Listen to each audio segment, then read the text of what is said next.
예, 오늘의 증시 브리핑 시작하겠습니다. 시장부터 정리해보면 엔비디아가 예상치 상회하는 실적 불구하고 이 시간에 하락을 했죠. 이 내용 잠시 후에 설명드릴 거고요. 월가의 미국 증시 전망이 조금 올라갈 것 같다, 많이 올라갈 것 같다, 이렇게 좀 엇갈립니다. 그리고 코스피 2500포인트, 삼성자 연고점 부근에서 위아래 진동만 하고 있는 그런 형태가 진행되고 있고요. 그리고 수급 블랙홀 현상, 특정 종목의 거래 대금이 터지면서 이제 수급 블랙홀 현상이 나타나고 있는데, 이게 이제 내일장 이후에는 좀 바뀔 것 같아요. 이 내용도 간단하게 정리를 해드리겠습니다. 해외 증시는 아마존이 빠졌죠. 아마존 빠진 거는 이제 베이조스가 주식 매도한다라고 해서 빠진 거라, 미증시 하락한 게 우리 증시에 심각하게 영향을 줄 사안은 아니었고요. 그리고 테슬라가 올라간 이유도 우리가 이제 몰랐던 재료도 아니었고, 이미 기존 재료가 좀 반복되면서 올라간 거고, 또 보잉이 올라갔다, 이런 재료들도 그렇게 크게 영향을 줄 만한 사안은 아니었거든요. 그래서 해외 증시 자체, 마감된 상황 자체는 우리한테 큰 임팩트를 주는 건 아니었습니다. 근데 더 관심을 모은 건 마감 후에 나온 엔비디아의 실적이었죠. 매출 181억 달러, 예상이 160억 달러 초반이었는데 예상치 훨씬 넘었고요. 주당 순이익은 3달러 37센트가 예상이었는데 4달러 이상 나왔죠.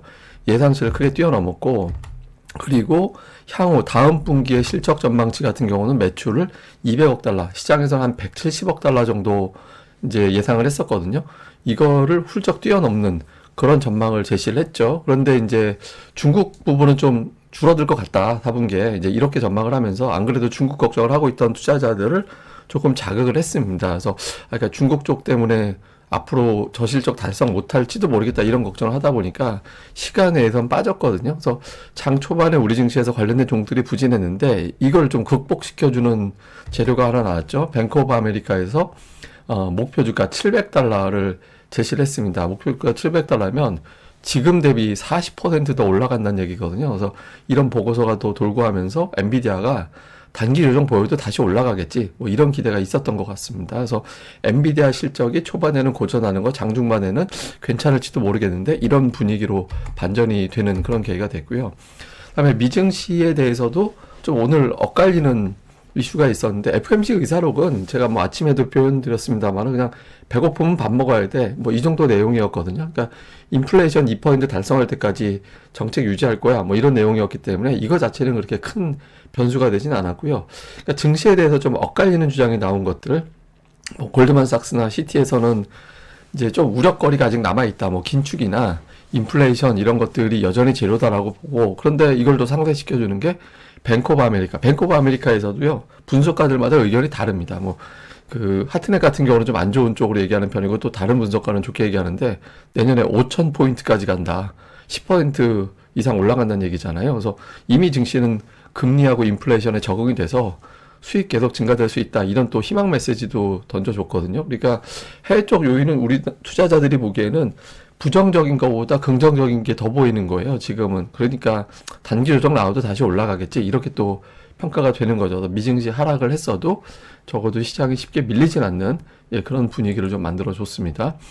근데 오늘 제가 좀 주목해서 본 건 에코프로머티였어요. 왜냐면 아침에 제가 텔레그램에서 제가 그 코멘트에서 보내드린 거 있었잖아요. 에코프로 주가 막 한참 올라갈 때, 예티버티 주가 올라갈 때 이게 왜 올라가는 걸까, 제가 이제 설명을 드린 게, 시가총액이 아침에 한 7조 원 정도 됐을 때 제가 그걸 보내드린 거였는데, 6조 원대 7조 원 요 정도면 이게 이제 에코프로 BM이나 에코프로 시가총액이 20조 원 정도 되잖아요. 근데 저거 상장할 때 초반에 한 3조 원이었거든요, 시가총액이. 저 에코프로 머티 같은 경우가. 그러니까 20조 원대 이상 되는 종목에서 놀다가 여기 들어와 버리면 너무 가볍잖아요. 또 신규 상장주는 특유의 유통 주식이 많지 않다라는 강점도 있고, 초반에 이제 기관 물량 확 쏟아지는 건 있지만 기본적으로 이제 보호 예수라든가 이런 것들 엮여 있어서 물량이 되게 많지 않거든요. 그러니까 이것 때문에 올라간다라고 봐야 됩니다. 그러니까 이게 올라갈 때 에코프로 BM이 딸려서 올라가지 못하는 게, 저거 시가총액이 너무 무거워서, 제가 처음부터 말씀드린 게, 고객 예탁금이 늘어나면 저 종목들을 거뜬히 움직일 수 있는데, 아직까지 예탁금이 늘진 않고 있다. 그래서 지금 예탁금이 늘어나지 않은 수준에서는 에코프로머티 같이 시가총액이 뭐 3조 원에서부터 출발한 저런 종목 정도를 움직일 돈이 있는 거였거든요. 근데 이게 시가총액이 높아지면 높아질수록 이제 무거워지잖아요. 예탁금이 늘어난다면 모를까. 그래서 이거는 지금은 올라갈 때는 수급 블랙홀 현상을 초래하지만 내려가는 상황에서는 이게 매도 거래량이기 때문에 여기서 빠져나와서 다른 종목으로 또 넘어가거나 단타만 치거나 이런 형태가 될 수 있거든요. 그래서 에코프로 머티에 따른 수급 블랙홀 현상은 조금 완화될 가능성도 있어 보인다. 이것도 오늘 증시의 특징이었습니다. 지수는 지금 2,500포인트 초반에서 왔다 갔다 하고 있는데 그러니까 연고점이 아니라 2,500 저항대에서 오늘 밀렸다가 이제 여기 회복이 됐고, 삼성전자도 연고점 부근에서 지금 왔다 갔다 하고 있거든요. 근데 지금 지수 위치를 보면 PBR이 0.9배 정도 됩니다. 근데 0.9배면은 뭐 1년, 3년, 5년 평균 PBR 따져놓고 보면 그렇게 높은 수준이라고 보기는 어렵거든요. 그래서 가격 부담이 크진 않아요. 예를 들어서 뭐 가격 부담이 커서 이제부터 증시가 빠진다라기보다는 좀 재미는 없을 것 같다. 뭐 폭발적으로 올라가진 않을 것 같다 정도. 그래서 재미는 없더라도 그렇게 터무니없이 부담스러운 위치는 아니기 때문에, 그러니까 조정이 나온다 하더라도 어마어마한 조정을 이제 맞이해야 된다. 이 정도 상황은 아니다. 이제 위치상으로는 뭐 그렇게 봐야 될 것 같습니다. 이거 제가 지난번에 0.83 살짝 밑으로 내려갈 때 이게 수년 동안 이 근처에서 바닥이 나왔다라고 그때 설명을 드렸었잖아요. 이거 한 번씩은 안 좋을 때나 너무 좋을 때 한 번씩은 챙겨볼 필요는 있는 것 같습니다. 자, 수급 동향에서는 외국인들이 오늘 매수를 했는데, 다만 이걸 보셔야 돼요. 오늘 외국인들이 되게 매매를 안 했어요. 그러니까 매수 매도 비중 보시면 일반적으로 활발할 때 매수 매도 비중이 27%에서 30% 왔다 갔다 하거든요. 근데 오늘은 매도 비중 17%, 매수 비중 18.8%. 그러니까 매매를 되게 줄인 거예요. 이거는 왜 그러냐면 이번 주에 미국 휴장 있잖아요. 휴장 있고 반나절만 열리고, 사실상 외국인들 입장에서는 휴가 시즌 같은 느낌이거든요. 그래서 이제 매매 비중이 줄어든 겁니다. 근데 줄어든 가운데서도 매매는 좀 했죠. 근데 하나 조금 조심스러워해야 되는 게 뭐가 있냐면, 그전에는 제가 선물 매도가 너무 많이 쌓여서 저건 선물 매수할 수밖에 없고, 그렇게 되면 지수는 어지간하면 올라갈 수 있다라는 말씀을 드렸었잖아요. 근데 지금 보시다시피 선물 매수가 제법 많이 들어왔거든요. 누적으로 보면. 물론 지금도 더 들어올 수는 있는데, 또 11월부터 12월 연말 배당 기준일까지는 선물 매수 우위로 대부분 마무리가 됩니다. 그래서 선물 매도가 어마어마하게 여기서 매도로 확 바뀌지는 않을 텐데, 다만 이제 누적된 규모로 봤을 때는 한 번 정도는 흔들려고 하려면 그럴 수도 있는 위치긴 하거든요. 그래서 조금 이제 외국인들이 선물 가지고 장난칠 가능성은 좀 있을 수도 있다. 예, 그럴 가능성도 없진 않다. 이 정도로 보시면 될 것 같습니다. 다음에 이제 수급에서는 외국인들이 이제 어제 삼성전자 전체 매수에서 삼성전자가 차지하는 비중이 30%가 안 됐었는데, 오늘은 한 종목 매수가 전체 매수보다 커졌죠. 이거는 외국인들 오늘 매매 비중이 줄어들어서 그런 거예요. 그래서 근데 어쨌든 삼성전자, 하이닉스를 1,900억 가까이 순매수를 했고, 네이버, 카카오, 반도체, 그러니까 반도체와 이 인터넷주가 좀 매수 상단에 들어가 있는 편이고, 2차 전지는 좀 매도 쪽에 치우쳐 있었고요. 기관은 이제 카카오 매수 들어가 있고, NC소프트 들어가 있는데, 이게 이제 어떤 공통점이냐면 못난이라고 제가 표현드리는 초낙폭과 대주 있잖아요. 요 밑에 보시면 GS건설도 있죠. 그래서 기관들이 최근에 이제 이런 쪽 종목을 좀 집중하는 편이고, 다음에 코스닥에서는 외국인들은 이게 업종별 특징이 있는 건 아닌데, 다만 반도체로 분류가 되는 종목을 다시 또 담았어요. 일부 종목들 보면 좀 해당되는 종목이 있는데, 다만 그 종목들이 HBM하고는 조금 거리가 있는 종목들 쪽으로 이제 담는 특성이 있었거든요. 그래서 어쨌든 외국인들이 반도체 쪽을 좀 담는다, 종목으로 보면. 그 외에는 이제 그 외 업종은 좀 업종 내에서 골라 담는 그런 느낌이었고, 기관은 오늘 뭐 매도한 날이라서 순매수할 때 이렇게 특징적으로 특정 업종을 샀다 이런 느낌은 없죠. 그냥 골라서 담는 쪽인데, 다만 종목들 몇몇을 좀 보면 이거 실적 대비 주가가 좀 싼데라는 느낌 있는 종목들이 좀 포진해 있거든요. 그래서 지금 여기 보이는 종목들 중에서 여러분들 좀 몇 개는 공부를 해볼 만한 종목들도 좀 있는 것 같습니다. 그래서 기관들 매매 종목 계속해서 좀 공부를 좀 해보셨으면 좋겠습니다. 자, 이후에 이제 관전 포인트 짚어드리면, 엔비디아 실적이 나왔는데, 실적이 나올수록, 그러니까 상반기에는 2월하고 5월에 엔비디아 실적 나올 때는 주가가 공중병에서 붕 떴는데, 8월 때는 주가가 안 떴었거든요.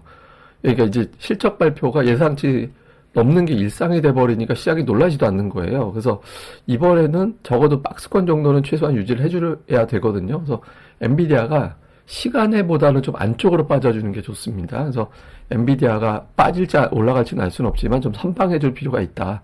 안 그러면 좀 투자들이 시장을 멱살 잡아 올린 역할을 한 게 엔비디아이기 때문에 하나의 어떤 사이클이 끝난 걸로 생각할 수도 있거든요. 그래서 좀 엔비디아가 버텨줘야 되고, 또 오늘 해프닝 중에 하나가 이제 샘 올트먼이 또 오픈 AI로 복귀한다.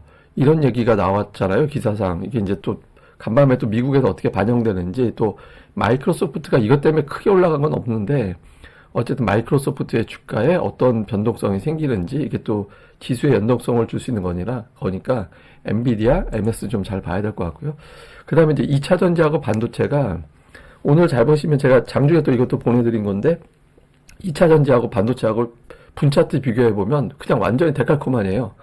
서로 이제 엇박자로 가는 그런 형태가 나오고 있거든요. 그래서 이게 계속 시속 관계를 좀 보이는 모습을 보이는데, 어쨌든 요 관계가 계속 유지가 되는지, 뭐 우리가 롱숏이라고도 표현하고 저는 이제 시소라고 표현하는데, 요게 너무 이렇게 되면 안 좋죠. 사실 두 개가 다 완만하게 올라가는 게 좋거든요. 근데 어쨌든 요 시장의 유동성을 확인할 수 있는 데이터니까 좀 볼 필요가 있고, 오늘 뭐 조선부품, 타이어, 그 외 뭐 예전 말로 치면 뭐 지진 관련주라고 표현했었는데, 하여튼 뭐 그런 등등의 종목군들이 올라간 게 오늘의 특징이었습니다.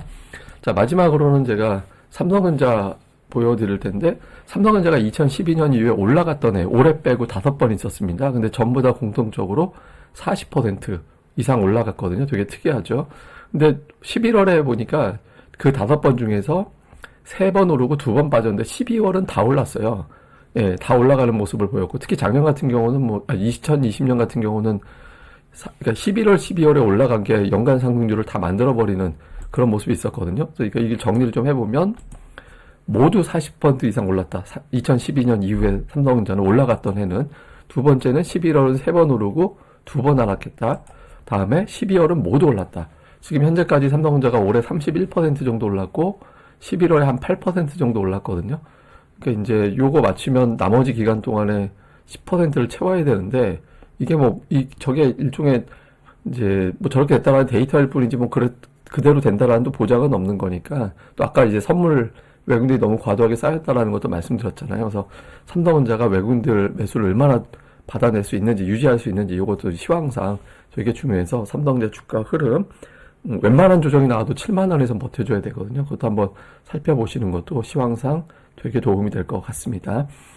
예, 또 오늘 하루 잘 보내시고요. 저는 또 다음에 뵙겠습니다. 이 방송 구독하기 하고 좋아요 꼭 부탁드리고요. 그리고 아침에 제가 모닝 브리핑도 이제 2주차에 접어들었으니까 또 열심히 하고 있으니까 또 모닝 브리핑도 많이 시청 부탁드리겠습니다. 감사합니다.